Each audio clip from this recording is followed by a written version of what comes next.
언어학계가 발칵 뒤집혔습니다. 구도심의 낡은 서점, 먼지 냄새가 진동하는 그곳에서 제 손이 멈췄습니다. 히브리어 어원 사전을 펼친 순간 믿을 수 없는 단어가 제 눈에 들어왔습니다.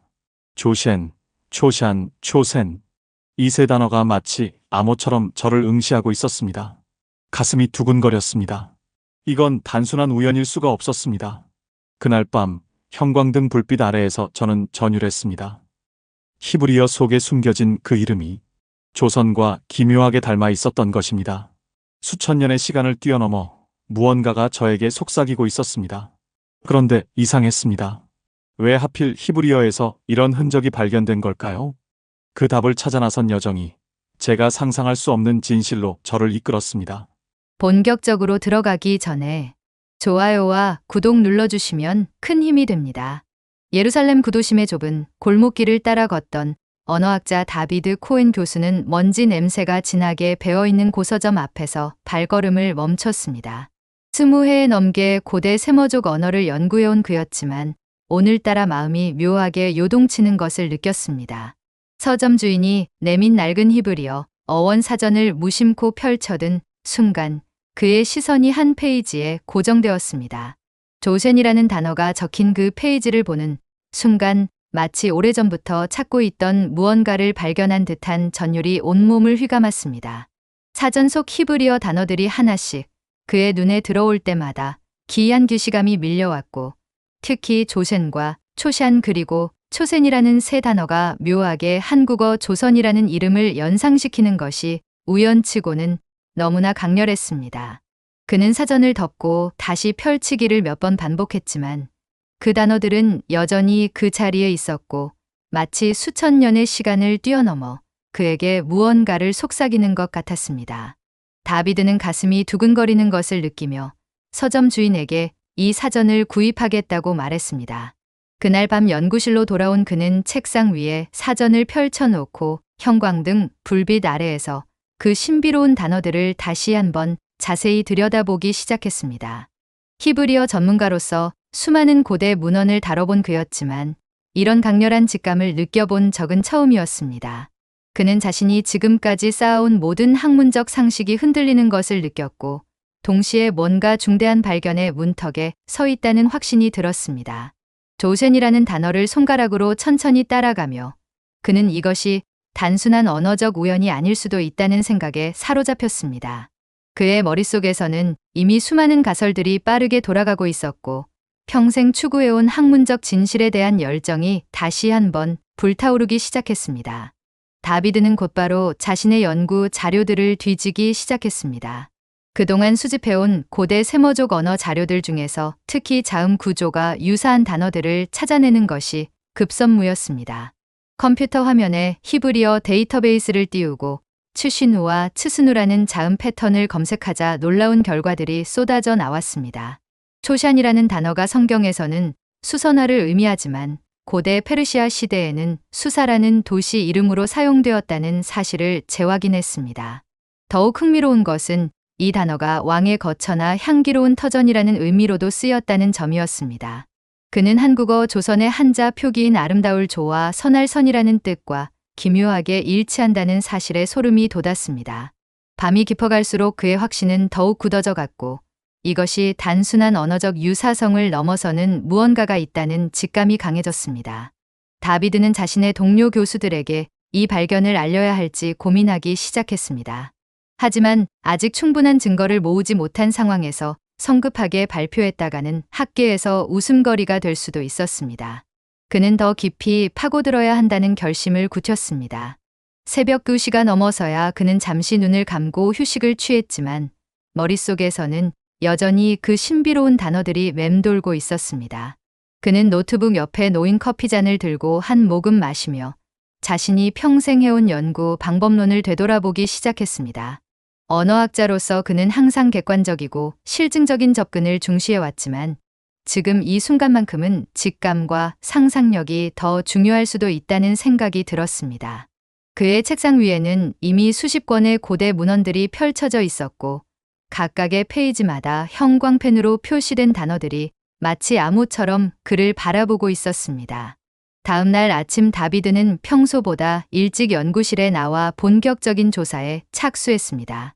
그는 먼저 고대 근동 지역의 언어 분포도를 펼쳐놓고 히브리어와 다른 세머족 언어들 사이의 연관성을 추적하기 시작했습니다.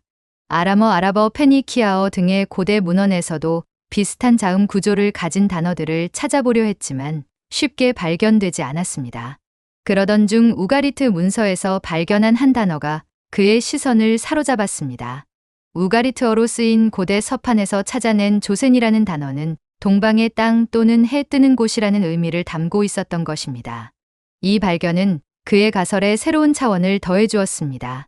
만약 이런 단어들이 실제로 고대 근동 지역에서 동방을 가리키는 표현으로 사용되었다면 그것이 최종적으로 한반도의 조선이라는 이름과 연결될 가능성이 있다는 것이었습니다. 하지만 이때 그의 동료인 레이철 교수가 연구실로 들어왔고 다비드의 책상 위에 펼쳐진 자료들을 보며 의아한 표정을 지었습니다. 레이철은 다비드가 무엇을 연구하고 있는지 물었고 다비드는 잠시 망설인 후 자신의 발견을 조심스럽게 털어놓았습니다. 레이철은 처음에는 흥미로워했지만 곧 회의적인 반응을 보이기 시작했습니다. 그녀는 언어적 유사성만으로는 역사적 연관성을 증명할 수 없다며 더 구체적인 증거가 필요하다고 지적했습니다. 다비드는 레이철의 말이 옳다는 것을 알고 있었지만 동시에 자신의 직감을 포기할 수도 없었습니다. 그는 더욱 체계적이고 과학적인 접근 방법을 모색해야 한다는 것을 깨달았습니다. 레이철이 떠난 후 다비드는 혼자 남겨진 연구실에서 자신의 연구 방향에 대해 진지하게 고민하기 시작했습니다. 과연 이것이 학문적으로 의미 있는 추구인지 아니면 단순한 망상에 불과한 것인지 확신을 갖기 어려웠습니다. 하지만 그의 마음 한편에서는 이 수수께끼를 풀어야 한다는 강박적인 욕구가 계속해서 꿈틀거리고 있었습니다. 다비드는 레이철의 조언을 받아들여 보다 체계적인 연구 계획을 세우기로 했습니다. 그는 먼저 고대 문헌학의 기본 원칙에 따라 문헌적 증거를 수집하고 언어학적 분석을 통해 가설을 검증해 나가기로 결심했습니다. 예루살렘 히브리 대학교 도서관의 고문서, 보관소에서 그는 수많은 고대 텍스트들을 뒤지기 시작했습니다. 탈무드 미드라쉬 그리고 각종 랍비 문헌들을 샅샅이 뒤져가며 조센이나 초샨과 유사한 단어들의 용례를 찾아 나섰습니다. 며칠간의 집중적인 연구 끝에 그는 중세 유대 문헌에서 흥미로운 구절을 발견했습니다. 12세기 랍비 아브라함 이븐 에즈라의 주석서에서 조펜이라는 단어가 아모나 숨겨진 북쪽이라는 의미로 사용된 것을 확인한 것입니다. 더욱 놀라운 것은 이 단어가 비밀의 장소나 동방 끝의 땅이라는 뜻으로도 해석될 수 있다는 점이었습니다. 다비드는 이 발견에 흥분을 감추지 못했습니다. 그는 즉시 이 문헌의 원문을 정밀하게 분석하기 시작했고 문맥상 이 단어가 단순한 지리적 표현을 넘어서는 상징적 의미를 담고 있다는 것을 깨달았습니다. 특히 그의 백성은 조펜에 숨겨졌노라라는 구절에서 조펜은 어떤 특별한 민족이나 집단이 거주하는 신비로운 장소를 가리키는 것으로 보였습니다. 이 구절을 반복해서 읽으며 다비드는 자신이 찾고 있던 결정적 단서를 발견했다는 확신이 들었습니다. 그는 이 문헌을 복사해서 연구실로 돌아와 더 자세한 분석에 착수했습니다. 밤늦은 시간까지 그는 이 구절의 모든 가능한 해석을 검토해 보았고 마침내 자신만의 독창적인 해석에 도달했습니다. 조펜이라는 단어가 단순히 지리적 방향이나 위치를 나타내는 것이 아니라 역사적으로 실존했던 어떤 민족의 거주지를 암시하는 암호일 수 있다는 것이었습니다. 그는 고대 근동 지역에서 동쪽 끝 지역으로 이주한 어떤 집단이 있었고 그들의 이름이나 거주지, 정보가 히브리어 문헌 속에 조펜이라는 형태로 보존되어 온 것일 수도 있다고 추론했습니다. 다비드는 자신의 새로운 해석을 바탕으로 더욱 구체적인 연구 방향을 설정했습니다. 그는 고대 근동 지역의 민족 이동 패턴과 언어 전파 경로를 추적하기 시작했습니다. 특히 기원전 1000년경부터 시작된 대규모 민족 이동 시기에 주목하여 당시 동방으로 향한 이주 집단들의 기록을 찾아보았습니다. 바빌론 포로기 이후 유대인들의 디아스포라뿐만 아니라 다른 셈족 계열 민족들의 이동 경로도 면밀히 검토했습니다. 그 과정에서 그는 페르시아 제국 시대의 행정 문서들에서 흥미로운 단서를 발견했습니다. 아케메네스 왕조의 공식 문서에 등장하는 동방 속주들의 명칭 중에서 조샨이라는 지명이 언급된 것을 확인한 것입니다.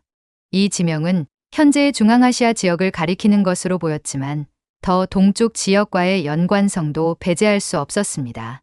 다비드는 이런 지명들이 실크로드를 따라 더 먼 동방까지 전해졌을 가능성을 탐구하기 시작했습니다.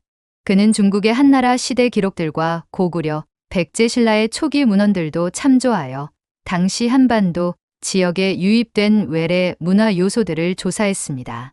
놀랍게도 삼국시대 초기 문헌에서 조선이라는 명칭이 처음 등장하는 시기와 서역 지역에서의 문화 교류가 활발해진 시기가 거의 일치한다는 사실을 발견했습니다. 이는 단순한 우연일 수도 있었지만 다비드에게는 자신의 가설을 뒷받침하는 중요한 정황 증거로 여겨졌습니다. 그는 언어가 문화와 함께 이동한다는 언어학의 기본 원리를 적용하여 조선이라는 이름이 서역을 거쳐 한반도에 전해졌을 가능성을 진지하게 검토하기 시작했습니다.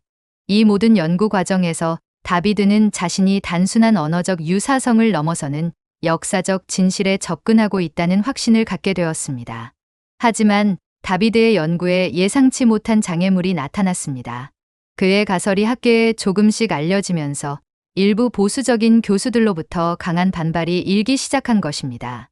특히 고대 근동학과의 벤자민 골드슈타인 교수는 다비드의 연구를 정면으로 비판했습니다. 골드슈타인 교수는 언어적 유사성만으로 역사적 연관성을 주장하는 것은 학문적으로 위험한 발상이라며 다비드의 접근 방식 자체를 문제 삼았습니다.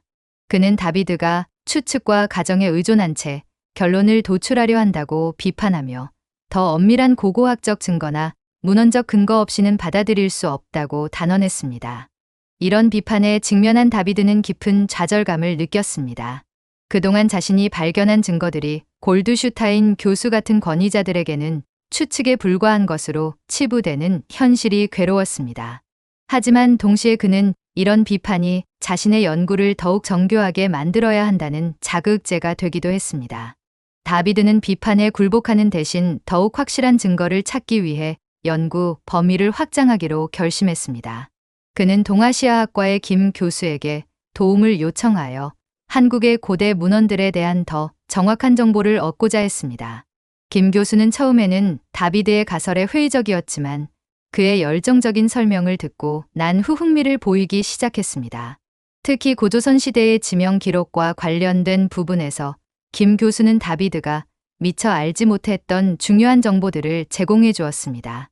이런 협력을 통해 다비드는 자신의 연구가 단순한 개인적 추측이 아닌 국제적 학문 협력의 결과물로 발전할 수 있다는 희망을 갖게 되었습니다.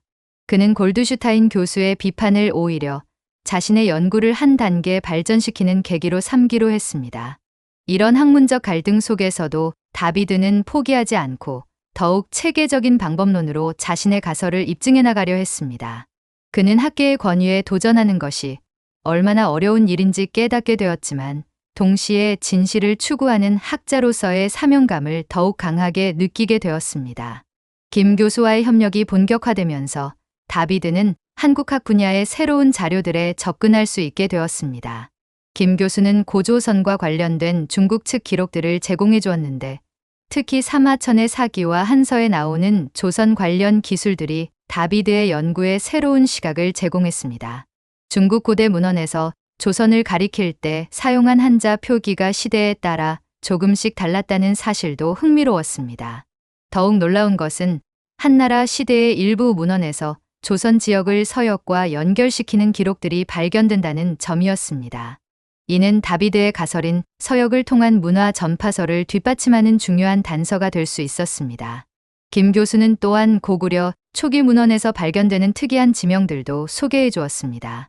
그 중에서도 조나라는 지명이 다비드의 주목을 끌었습니다. 이 지명은 고구려 건국 초기 기록에 등장하는데 발음상으로나 의미상으로나 히브리어의 조펜과 유사한 측면이 있었던 것입니다. 다비드는 이런 발견들을 통해 자신의 가설이 단순한 언어적 유사성을 넘어서는 역사적 근거를 가지고 있을 수 있다는 확신을 갖게 되었습니다. 그는 김 교수와 함께 공동 연구를 진행하기로 합의했고 두 사람은 서로 다른 학문 분야의 전문성을 결합하여 더욱 체계적인 연구를 수행하기 시작했습니다. 이런 협력 관계는 다비드에게 새로운 활력을 불어넣어 주었고, 골드슈타인 교수의 비판에도 불구하고 연구를 계속할 수 있는 동력을 제공했습니다. 다비드는 이제 혼자가 아니라는 사실에 큰 위안을 느꼈고, 국제적 학문 협력을 통해 더 큰 성과를 이룰 수 있을 것이라는 기대감에 부풀었습니다. 그는 김 교수와의 정기적인 연구 모임을 통해 동서양 고대 문헌을 비교, 분석하는 새로운 방법론을 개발하기 시작했습니다. 두 학자는 각자의 전문 분야에서 수집한 자료들을 교차 검증하며 보다 객관적이고 신뢰할 수 있는 연구 결과를 도출하려고 노력했습니다. 두 학자의 공동 연구가 진행되면서 예상치 못한 돌파구가 열렸습니다. 김 교수가 소장하고 있던 고려 시대 불경 사본에서 발견된 특이한 음차 표기가 다비드의 관심을 끌었던 것입니다. 그 불경에는 서역에서 온 승려들이 사용했던 지명 표기들이 한글 이전 시대의 음차 방식으로 기록되어 있었는데, 그 중에서 조센이라는 표기가 명확하게 확인되었습니다. 더욱 놀라운 것은 이 표기 옆에 동방정토라는 주석이 달려 있다는 점이었습니다. 이는 서역 지역에서 한반도를 가리킬 때 조센이라는 명칭을 사용했을 가능성을 시사하는 결정적 증거였습니다. 다비드는 이 발견에 흥분을 감추지 못했습니다. 그는 즉시 이 불경의 연대와 출처를 정밀하게 조사하기 시작했고, 김 교수의 도움으로 이 문헌이 10세기경 서역에서 온 승려에 의해 번역된 것임을 확인했습니다. 이는 적어도 1000년 전부터 서역 지역에서 한반도를 조센이라고 불렀을 가능성을 보여주는 강력한 증거였습니다. 다비드는 이제 자신의 가설이 단순한 추측이 아닌 문헌적 근거를 가진 학설임을 입증할 수 있게 되었다고 확신했습니다. 그는 김 교수와 함께 이 발견을 바탕으로 한 논문을 작성하기 시작했고, 두 사람은 밤낮 없이 연구에 매진했습니다. 하지만 이런 성과에도 불구하고 여전히 해결해야 할 의문들이 남아 있었습니다. 과연 이런 언어적 전파가 어떤 경로를 통해 이루어졌는지, 그리고 왜 하필 조선이라는 이름이 한반도에 정착하게 되었는지에 대한 더 구체적인 설명이 필요했습니다. 다비드는 이런 의문들을 해결하기 위해 실크로드를 따른 문화 교류사와 고대 동서 교역로에 대한 연구를 더욱 깊이 있게 진행하기로 했습니다. 그는 자신이 발견한 언어적 연관성이 단순한 우연이 아닌 역사적 필연성을 가지고 있다는 것을 증명하고 싶었습니다. 다비드와 김 교수의 연구가 심화되면서 그들은 더욱 체계적인 접근을 위해 고고학적 증거도 찾기 시작했습니다. 김 교수의 소개로 만나게 된 고고학자 박 박사는 최근 한반도 서북 지역에서 발굴된 유물들 중에서 흥미로운 발견이 있었다고 알려주었습니다. 기원전 3세기경으로 추정되는 고조선 시대 유적에서 발견된 청동 명판에 새겨진 문자가 일반적인 한자와는 다른 형태를 보이고 있다는 것이었습니다. 박 박사가 보여준 탁본을 본 다비드는 깜짝 놀랐습니다. 그 문자들 중 일부가 고대 아랍 문자나 페니키아 문자와 유사한 특징을 보이고 있었던 것입니다. 특히 조라는 글자로 추정되는 부분의 형태가 히브리어 알파벳 조딕과 놀랍도록 유사했습니다. 이는 고대 한반도와 근동 지역 사이에 직간접적인 문화 교류가 있었을 가능성을 시사하는 물리적 증거였습니다.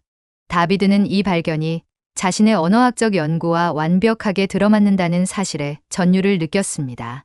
그는 박 박사에게 이 유물에 대한 더 자세한 정보를 요청했고, 세 사람은 함께 이 유물의 의미를 분석하기 시작했습니다. 청동 명판의 전체적인 내용은 아직 완전히 해독되지 않았지만, 부분적으로 해석 가능한 구절들에서는 서쪽에서 온 현자들이나 먼 땅의 지혜라는 표현들이 등장했습니다. 이런 표현들은 서역을 통한 문화 전파설을 뒷받침하는 또 다른 증거가 될 수 있었습니다.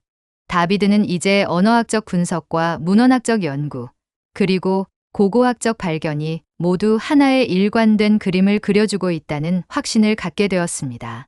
그는 세 분야의 전문가들과 협력하여 종합적인 연구를 수행할 수 있게 된 것을 다행으로 여겼고, 이제 골드슈타인 교수 같은 비판자들에게도 설득력 있는 증거를 제시할 수 있을 것이라고 기대했습니다. 세 학자의 공동연구팀이 구성되면서 이들의 발견은 학계에서 큰 주목을 받기 시작했습니다. 하지만 동시에 더욱 격렬한 논쟁도 불러일으켰습니다. 골드슈타인 교수를 비롯한 보수적인 학자들은 여전히 회의적인 입장을 견지했지만 일부 젊은 연구자들 사이에서는 이들의 연구에 대한 관심이 높아지고 있었습니다. 다비드는 이런 상황에서 더욱 신중하게 연구를 진행해야 한다는 것을 깨달았습니다. 그는 자신들의 발견이 아무리 흥미롭더라도 학문적 엄밀성을 잃어서는 안 된다고 생각했습니다. 이런 고민 속에서 다비드는 우연히 이스라엘 국립도서관에서 19세기 유럽 탐험가의 여행기를 발견하게 되었습니다. 그 여행기에는 실크로드를 따라 동방으로 여행한 기록이 상세하게 나와 있었는데 그 중에서 중앙아시아 지역의 한 오아시스 도시에서 들었다는 이야기가 다비드의 시선을 사로잡았습니다. 그 도시의 현지인들이 동쪽 끝에 있는 땅을 가리켜 조센의 나라라고 부른다는 내용이었습니다. 여행가는 이것이 중국을 가리키는 말인 줄 알았지만 현지인들의 설명으로는 중국보다도 더 동쪽에 있는 반도 지역을 의미한다고 했습니다.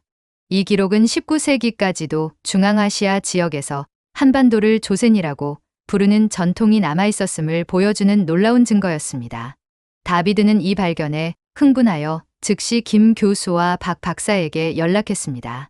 세 사람은 다시 모여 이 새로운 증거의 의미를 분석하기 시작했고 이것이 그들의 연구에 어떤 의미를 더해줄 수 있는지 토론했습니다.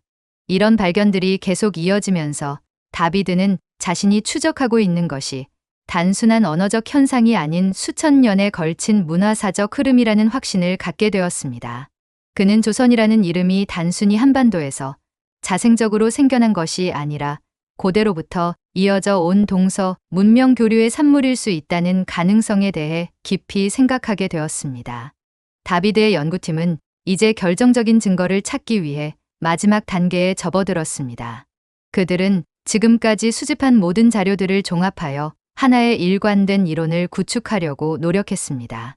하지만 이 과정에서 예상치 못한 난관에 부딪혔습니다.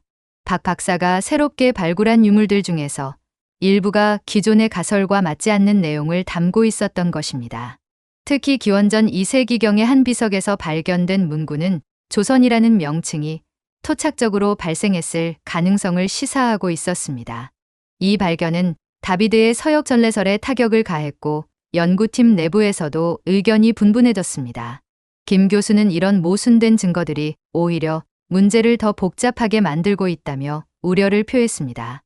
다비드는 깊은 고민에 빠졌습니다. 자신이 그토록 확신했던 가설이 흔들리는 것을 느꼈고 동시에 학자로서의 객관성을 유지해야 한다는 부담감도 컸습니다. 그는 며칠간 혼자서 모든 자료들을 다시 검토하며 새로운 해석의 가능성을 모색했습니다. 그러던 중 그는 문득 다른 관점에서 이 문제를 바라볼 필요가 있다는 생각이 들었습니다. 어쩌면 조선이라는 이름이 서역에서 전래된 것도 토착적으로 발생한 것도 아닌 제3의 경로를 통해 형성되었을 수도 있다는 것이었습니다. 다비드는 이런 새로운 가능성을 탐구하기 위해 해상 교역로를 통한 문화 전파에 대해서도 연구하기 시작했습니다. 고대 동아시아 해상 네트워크를 통해서도 서역의 문화가 한반도에 전해졌을 가능성이 있었기 때문입니다.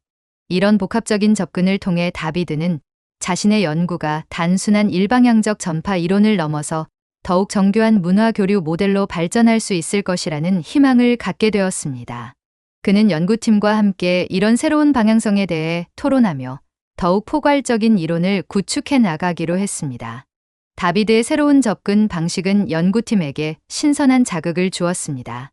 해상 교역로를 통한 문화 전파 가능성을 탐구하면서 그들은 고대 동아시아 바다가 단순한 장벽이 아닌 문명을 연결하는 통로였다는 사실을 재발견하게 되었습니다. 김 교수는 한국 고대사 연구에서 종종 간과되는 해상 교류의 중요성을 지적하며 다비드의 새로운 시각에 공감을 표했습니다. 박 박사 역시 최근 서해안 지역에서 발굴되는 유물들 중에 서역계 문화 요소들이 발견되고 있다는 점을 들어 해상 루트의 가능성을 뒷받침했습니다. 세 사람은 이제 육로와 해로를 모두 고려한 복합적인 문화 전파 모델을 구축하기 시작했습니다. 다비드는 특히 페르시아 상인들이 인도양을 거쳐 동남아시아와 중국 연안까지 진출했다는 역사적 기록에 주목했습니다. 이런 해상 네트워크를 통해 서역의 언어와 문화가 한반도에 전해졌을 가능성이 충분히 있다고 판단했습니다. 연구팀은 이런 가설을 검증하기 위해 동남아시아 지역의 고대 문헌들도 조사하기 시작했습니다. 놀랍게도 캄보디아의 앙코르 시대 비문에서 조샨이라는 지명이 발견되었고 이것이 북방의 땅을 가리키는 표현으로 사용되었다는 사실을 확인했습니다. 이는 해상 루트를 통한 문화 전파설을 뒷받침하는 중요한 증거였습니다. 다비드는 이런 발견들이 자신의 연구에 새로운 차원을 더해주고 있다고 느꼈습니다. 그는 조선이라는 이름이 단일한 경로를 통해 전해진 것이 아니라 여러 문화 교류 루트가 복합적으로 작용한 결과일 수 있다는 새로운 이론을 정립하기 시작했습니다. 이런 접근은 기존의 단순한 전파 이론보다 훨씬 현실적이고 설득력 있는 설명을 제공할 수 있었습니다. 연구팀은 이제 자신들의 연구가 단순한 어원 탐구를 넘어서 고대 동아시아 문명사 전체를 새롭게 조명할 수 있는 중요한 작업이 되고 있다는 것을 깨달았습니다. 연구팀의 복합적 접근이 결실을 맺기 시작하면서 다비드는 마침내 자신이 찾던 결정적 단서에 근접하고 있다는 확신을 갖게 되었습니다. 그는 지금까지 수집한 모든 증거들을 하나의 큰 그림으로 연결시키려 노력했습니다.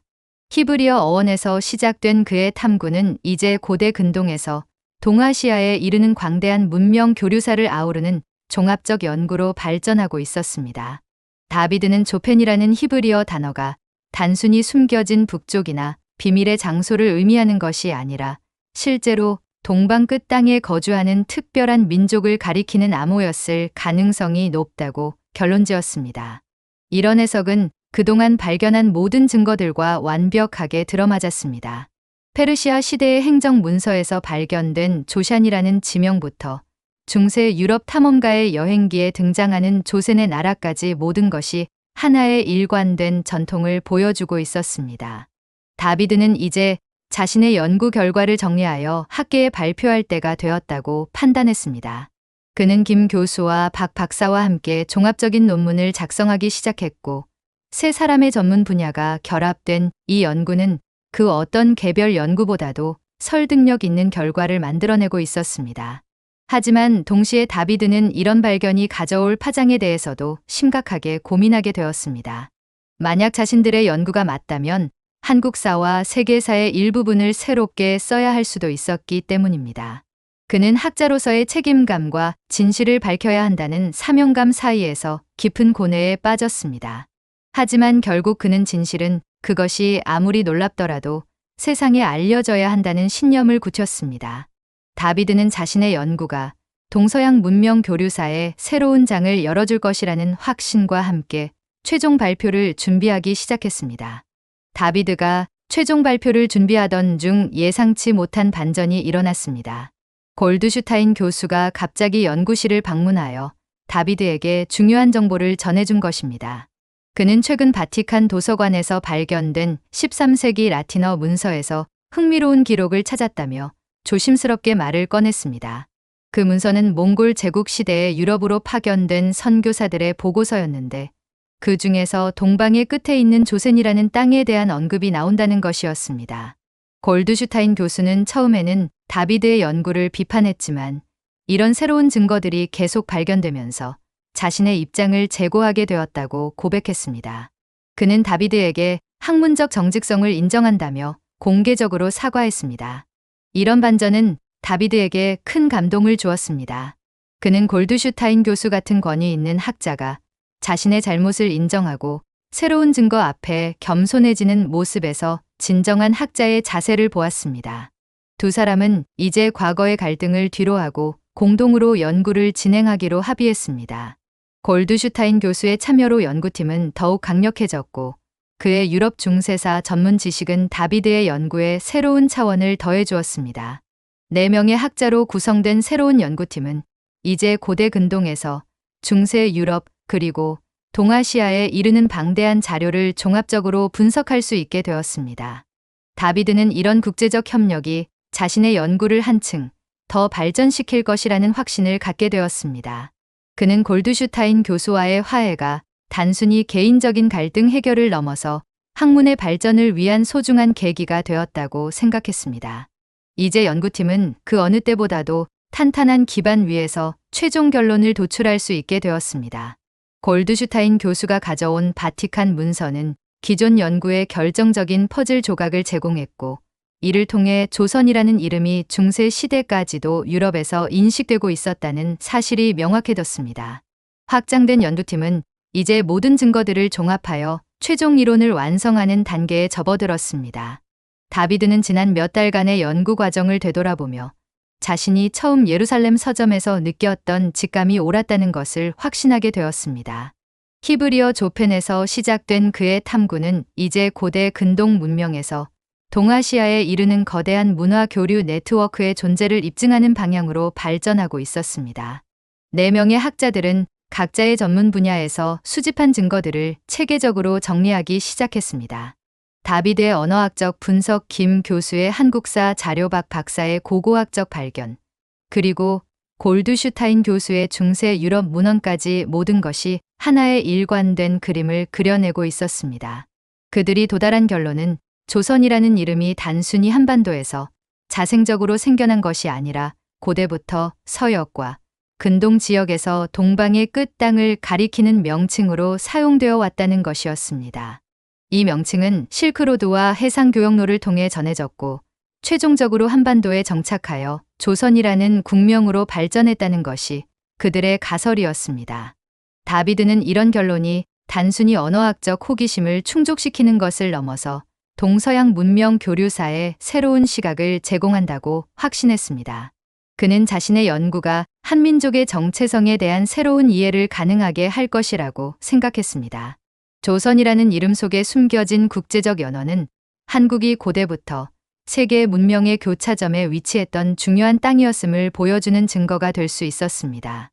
연구팀은 이제 이런 발견을 학계와 세상에 알릴 준비를 하기 시작했습니다. 그들은 자신들의 연구가 기존의 역사 인식에 상당한 변화를 가져올 것이라는 것을 알고 있었지만 동시에 진실은 그것이 아무리 놀랍더라도 밝혀져야 한다고 믿었습니다. 드디어 국제학술대회에서 연구 결과를 발표할 날이 다가왔습니다. 다비드는 긴장과 기대가 뒤섞인 복잡한 심정으로 발표 준비를 마쳤습니다.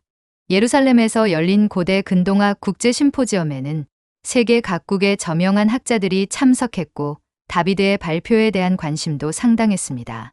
그는 강단에 서서 청중들을 바라보며 자신이 지금까지 걸어온 여정을 되돌아보았습니다.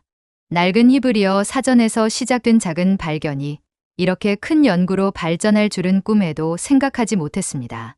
다비드는 침착하게 자신의 연구 과정과 발견들을 차례대로 설명해 나갔습니다. 히브리어 조펜의 어원 분석부터 시작하여 고대 문헌들에서 발견한 증거들, 그리고 고고학적 발굴 결과와 중세 유럽 문서에 이르기까지 모든 자료들을 체계적으로 제시했습니다. 청중들은 처음에는 회의적인 표정을 지었지만 증거들이 하나둘씩 제시될수록 점점 진지한 관심을 보이기 시작했습니다. 특히 골드슈타인 교수가 발견한 바티칸 문서의 내용이 공개되었을 때는 강당 전체가 숨을 죽이며 집중하는 분위기가 되었습니다. 다비드는 자신의 발표가 예상보다 훨씬 좋은 반응을 얻고 있다는 것을 느꼈습니다. 그는 마지막 슬라이드에서 자신의 결론을 요약하며 조선이라는 이름이 단순한 지역 명칭이 아닌 고대 문명 교류의 산물임을 강조했습니다. 발표가 끝나자 청중들로부터 뜨거운 박수가 터져나왔고 이어진 질의응답 시간에도 활발한 토론이 이어졌습니다.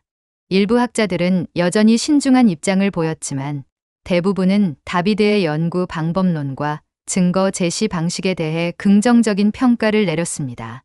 다비드는 이날의 발표가 자신의 학자 인생에서 가장 중요한 순간이었다고 생각했습니다.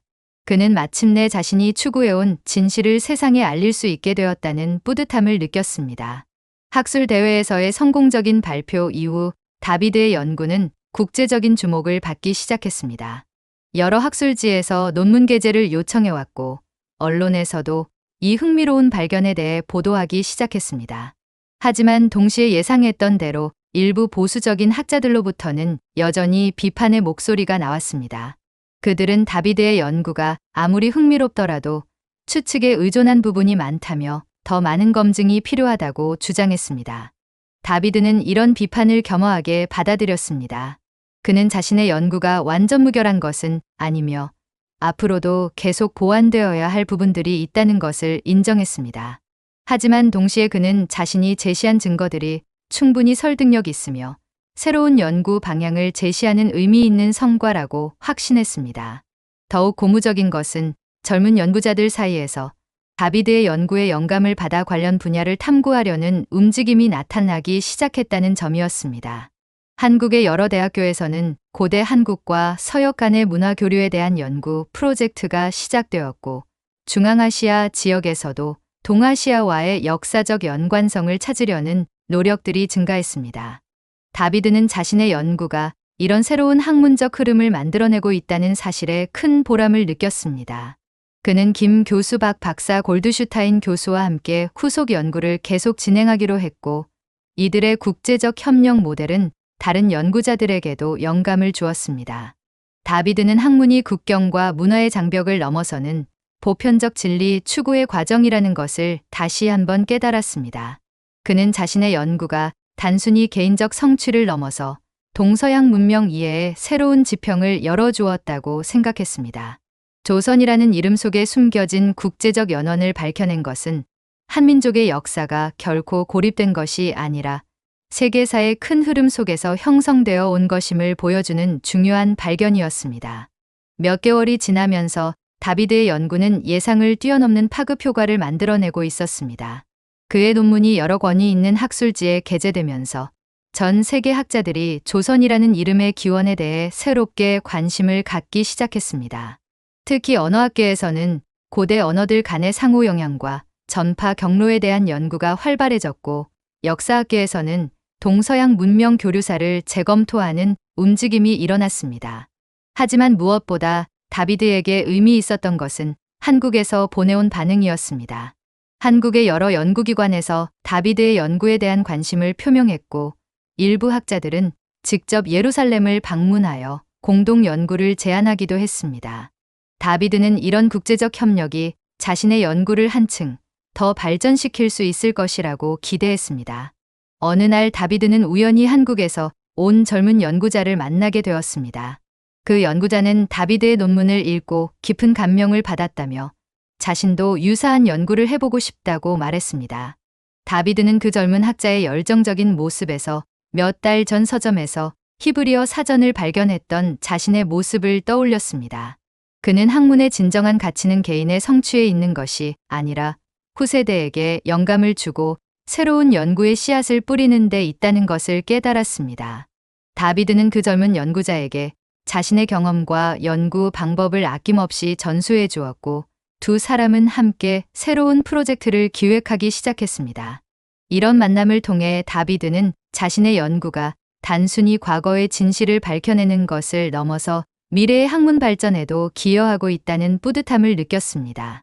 그는 조선이라는 이름 속에 숨겨진 비밀을 찾아가는 여정이 이제 자신만의 것이 아니라 전 세계 학자들이 함께 참여하는 집단적 탐구가 되어가고 있다는 것을 실감했습니다.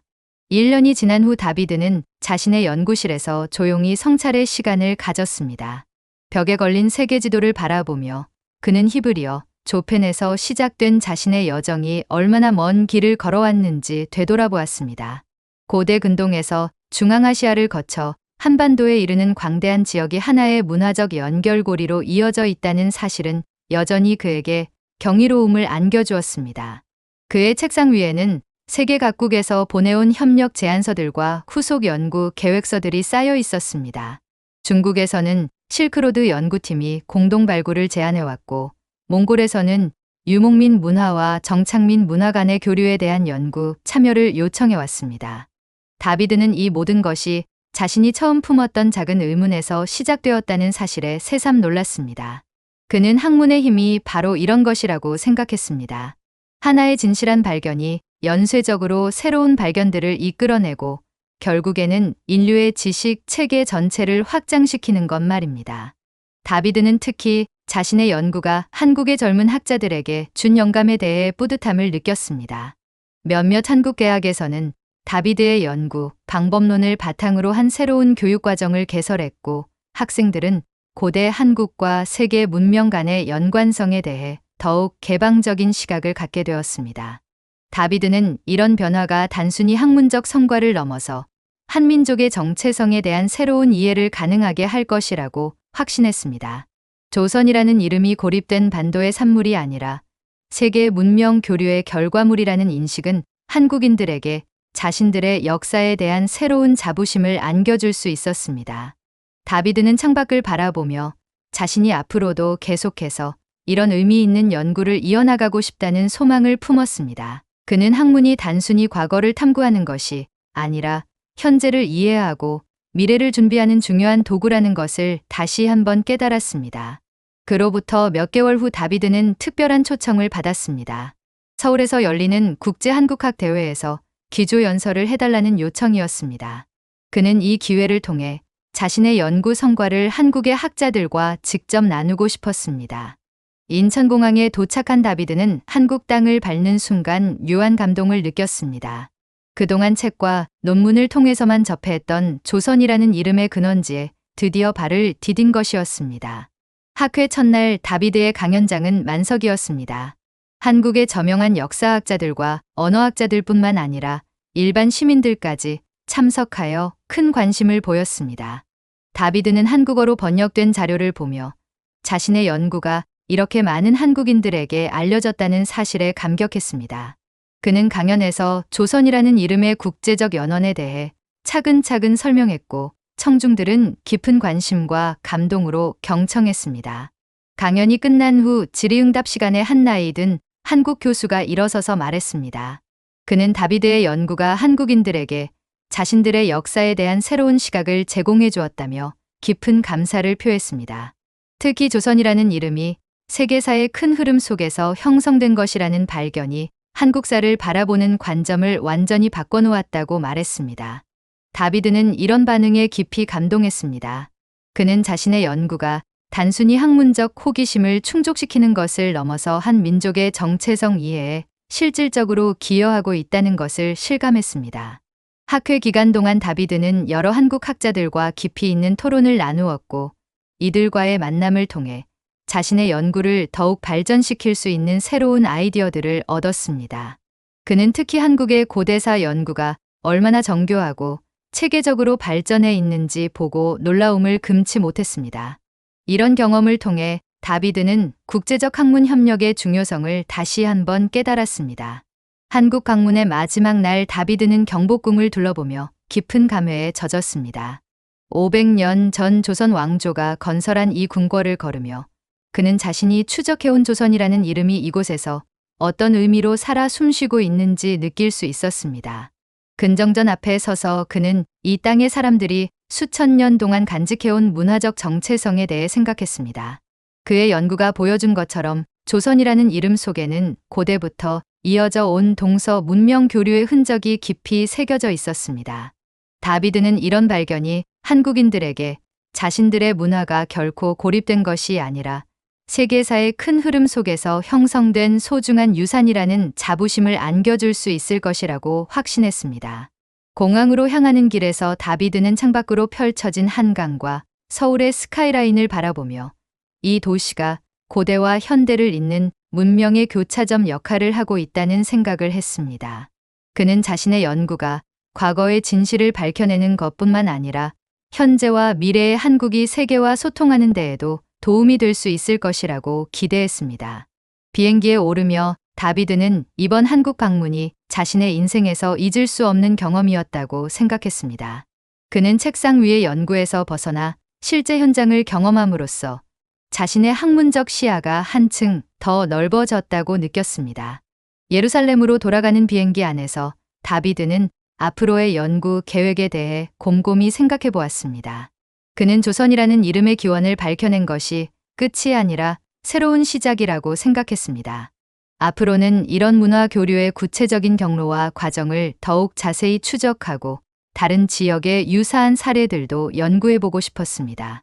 다비드는 자신의 연구가 동서양 문명 교류사 전체를 새롭게 조명하는 큰 프로젝트의 출발점이 될 수 있을 것이라는 포부를 품었습니다. 예루살렘으로 돌아온 다비드는 연구실에서 마지막 인터뷰를 하게 되었습니다.